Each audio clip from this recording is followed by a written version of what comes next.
So first, to focus on the week one materials, I think that a lot of confusion came from the video about modernism and postmodernism. I know I wrote about this and everyone else in my pod at least mentioned it. I think a better background knowledge is kind of essential to understand this video and for it to be helpful. Because especially at the beginning, I was very confused. And then later, I kind of understood as she mentioned it, but I had to rewatch it a couple times. And now I understand that postmodernism kind of rejects modernism and is combining low and high art, and that all art doesn't have to be this fancy and crazy thing. But I thought that was kind of confusing at first, and I could definitely learn more about it.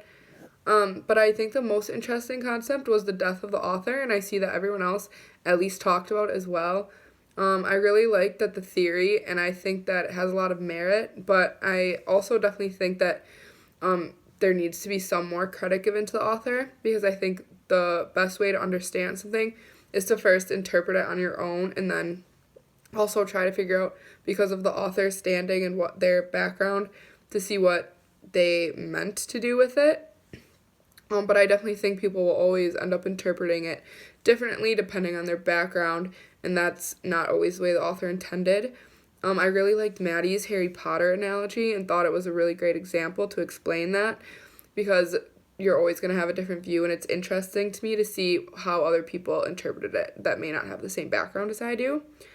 And I think that Amber touched on the fact that the author should get more credit, which I agreed with.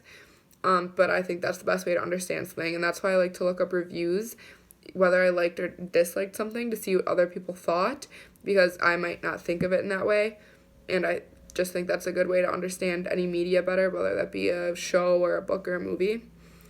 But moving on to the second set of materials, I found these materials very interesting and not as confusing as the first set, and I was able to kind of keep my attention on it a little bit longer.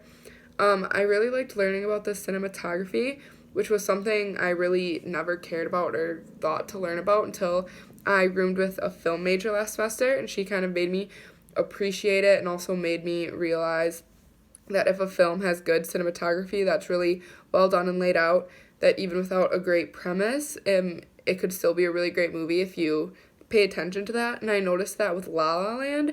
I think if I wasn't watching it with her, I don't think I would have liked it as much, because I didn't think the premise was that great or anything special. But her pointing out all of the cool ways the movie was shot and everything, it really changed my mind on the movie in general. And then I definitely related to Maddie when she discussed watching pretty much trash TV and consuming media like that, like Jersey Shore. And it was kind of always as a guilty pleasure thing. And I definitely relate to that. I'd always say, oh, well, it's not serious. We don't need to take it seriously. It's just for fun.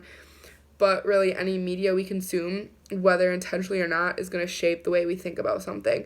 I think that happens a lot with politics too, with shows. As much as I love Scandal and I love Designated Survivor and shows like that, it really misleads people on how the political landscape actually works for people who work in it, and makes it seem really corrupt, which, I mean, maybe I don't work in politics either, but I think we do it for entertainment, which is fair, but some people get carried away in it.